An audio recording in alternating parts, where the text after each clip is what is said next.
पिला हो कि बुढ़ा समस्त स्वास्थ्य कथा बुझती आशाकर्मी।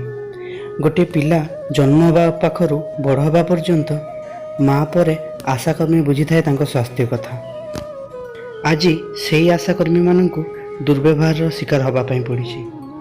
भगाई जलेश्वरपुर मेडिकल ऑफिसर तांको गेट आउट कर बाहर को बाहर कर नुआ फॉर्म फॉर्मेटर चेंज पाई आउ तांको हक रो टंका हिसाब पाई से माने जाइथिले मेडिकल ऑफिसर पाखकू, किंतु मेडिकल ऑफिसर देखाइले दादागिरी आ सेमानू को बाहर को तोड़ी देइथिले। आशाकर्मी मानकर अभियोग जे से माने निजर हक पाउ नाहंती, तो प्रशासन को अनुरोध यही घटनार उचित तदंत करा जाऊ आउ दोषी को दंड दिया जाऊ। आपण को खबर आपण को साथी रे सब स्थिति रे।